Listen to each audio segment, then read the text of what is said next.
Bon, il faut qu'on parle là. Lors de ma dernière vidéo, allez la voir si vous ne l'avez pas vue, je parlais des meilleurs moyens d'évaluer sa santé. Et il y en a un qu'on n'a pas vu, c'est la balance connectée. Un nouveau type de balance ultra intelligent, capable d'analyser votre corps dans les moindres détails et de vous faire un bilan de santé ultra précis. Bon, vous savez quoi? Aujourd'hui, je vais pas juger comme un connard. Enfin si, je vais juger comme un connard. Mais comme j'ai un minimum de conscience critique, je vais quand même tester cette superbe Balance intelligente, achetée à un magasin de sport dont on ne peut pas dire le nom, mais qui commence par un D. Je vais l'essayer tout à l'heure et on va voir ce que la balance me dit et surtout si les valeurs sont cohérentes. Allez, générique.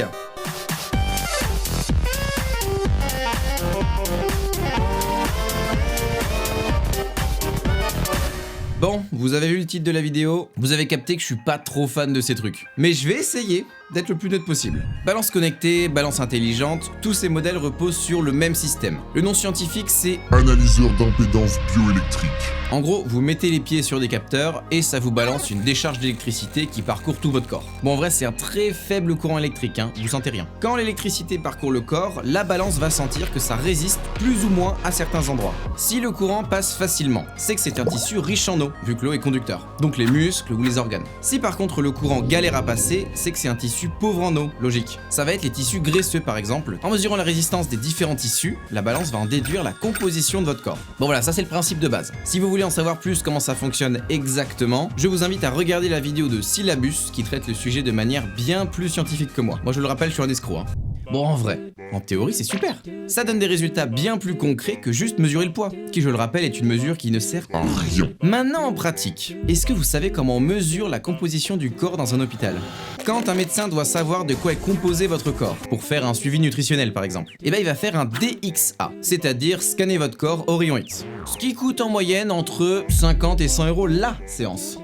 Bizarre quand même. Pourquoi ne pas utiliser une balance connectée comme celle que j'ai dans les mains? Vous allez me dire que c'est parce que les résultats sont moins précis. Et c'est vrai que là, on est sur un modèle d'entrée de gamme à moins de 50 €. Mais pourquoi ne pas partir justement sur les modèles haut de gamme qui coûtent entre 200 et 400 € quand même? Là, c'est censé être de la bonne qualité. Tiens, je prends la description d'un modèle au pif, vendu 400 € environ. C'est marqué mesure extrêmement précise. Donc là, ça devrait être bon, même pour du médical. En fait, la vérité, c'est même pas que ces balances sont imprécises. Si elles donnaient juste des résultats approximatifs, ça encore ça irait. Même le scanner au rayon X donne pas une valeur absolument exacte. Non, le vrai problème, c'est que ces balances donnent des fois des résultats qui sont complètement à côté de la plaque. Tout ça parce que, et c'est là le point le plus important, ces balances ne sont pas capables d'analyser correctement votre corps. Et on va le prouver. Déjà, le courant que la balance envoie ne parcourt pas forcément tout le corps. Les balances comme celle-ci ont seulement 2 électrodes par pied. Il faut au moins 6-8 électrodes pour mesurer à peu près tout le corps. Donc les balances mesurent juste cette partie et va extrapoler des résultats pour l'ensemble. Alors que la répartition des tissus, c'est pas forcément la même partout.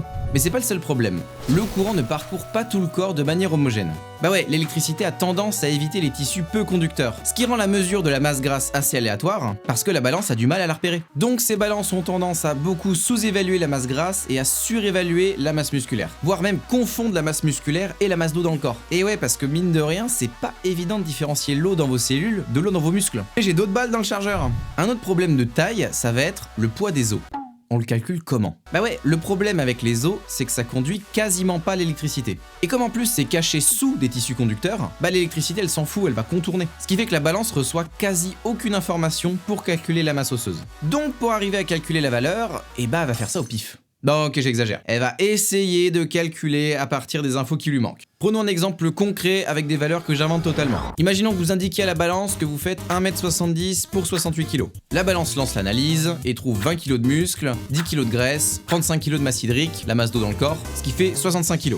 Vu que vous pesez 68 kg, bah il manque donc 3 kg qui n'ont pas été calculés. Donc la balance se dit, bon bah ça doit être les os. Donc la masse osseuse est de 3 kg. Voilà, pour moi j'appelle ça du pif. Oui, en soi le calcul est logique. Mais déjà que les mesures de base sont imprécises, parce que interprétées à partir de vos jambes uniquement, si en plus on commence à faire des approximations à partir d'approximations, c'est là qu'on peut se retrouver avec des grosses dingueries. Et justement, on va illustrer ça avec ma balance. Je vais me peser avec et on va voir ce que ça donne. Bienvenue dans mon studio. Admirez comme c'est pas rangé du tout. Bon, vous m'excuserez, je vais garder mes vêtements, sinon YouTube va pas être très content. Allez hop, c'est parti. Alors déjà, si je comprends bien, mon corps est composé à 65% d'eau, 12% de graisse, 47% de muscles, ça fait 85 kg au total. Je pèse 68 kg. C'est du pipeau. Bon, admettons que la balance calcule en même temps l'eau contenue dans les muscles et l'eau dans les cellules. 48% de masse musculaire, vraiment? Pour info, il y a généralement que les bodybuilders et les athlètes de haut niveau qui dépassent 45% de muscles. C'est flatteur, mais je peux vous assurer que ma masse musculaire est probablement bien en dessous de ce chiffre. Pour la masse osseuse, bon là c'est dans les clous, mais c'est probablement juste de la chance. Hop, nouvelle balle dans le chargeur. Ça c'est un autre truc que je vous ai pas dit, mais vous vous doutez bien que les entreprises à l'origine de ces produits sont au courant que leurs balances peuvent dire un peu n'importe quoi. C'est pour ça que la balance va se baser sur un algorithme pour essayer d'obtenir une estimation à partir de mon profil. Ici par exemple, j'ai acheté cette balance en France, donc j'ai probablement un profil caucasien. Donc là la balance n'a pas calculé que j'avais une masse osseuse de 3 kg, mais que étant donné mon profil et mon poids, le poids de mes os est probablement de 3 kg environ. C'est pas du tout la même chose, hein. Si une personne avec une morphologie différente montait sur la balance, la valeur serait très probablement faussée. Alors après je dis ça, mais comment la machine fait ses calculs, ça on peut pas trop savoir. Parce que l'algorithme de calcul est gardé secret par la plupart des fabricants, évidemment. Donc on peut pas juger de la qualité de la méthode. Ce qu'on sait en revanche, c'est que la méthode de calcul a pas l'air d'être la même pour tout le monde. Une étude menée en 2020 a démontré qu'en fonction de la marque de la balance, la masse grasse enregistrée pouvait afficher jusqu'à 7% de différence. 7% c'est énorme. Ça veut dire que la balance peut vous indiquer que vous êtes en dessous de la moyenne et une autre à l'inverse que vous êtes en surpoids.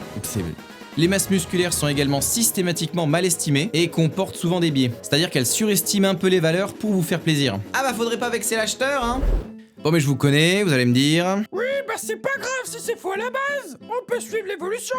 Et je vous répondrai... Oh oui, Oui, même si la mesure au départ est fausse, si vous vous pesez tous les matins dans les mêmes conditions et que la masse grasse indiquée diminue, c'est probablement vrai. Mais il faut vraiment que tout soit pareil. Par exemple, si vous avez beaucoup bu avant d'aller vous peser, bah la balance va diminuer le pourcentage de graisse, puisque vous avez plus d'eau dans le corps. Inversement, si vous passez aux toilettes, la masse grasse va augmenter, bah parce que vous perdez de l'eau. En vrai, la seule mesure qui est vraiment fiable avec ces balances, bah c'est le poids. Ah ouais, ça valait le coup d'acheter un truc intelligent, hein. Bon, il y a quand même un mais, il y a une exception. Il y a quand même un type de balance intelligente qui est plutôt fiable. C'est les balances à impédance mètre, bah professionnelles tout simplement. Genre les grosses machines qu'on trouve dans les salles de sport par exemple. Déjà parce qu'il y a beaucoup plus d'électrodes, donc ça parcourt à peu près tout le corps. Il y a notamment une poignée qu'on doit saisir pendant la mesure. Rien que ça rend déjà le truc beaucoup plus précis parce que le courant passe par les pieds et les mains. Ensuite, il y a plusieurs types de courants qui sont envoyés. Ça c'est vachement intéressant. Genre une fréquence spécifique qui va mesurer l'eau dans les muscles et une autre fréquence qui mesure l'eau dans le reste du corps. Ça j'avoue, c'est propre. Également, on a la certitude que c'est validé cliniquement, c'est-à-dire qu'on a comparé les résultats à une analyse au rayon X pour être sûr que les données étaient justes, ce qui n'est pas du tout le cas pour des modèles comme ma balance, hein.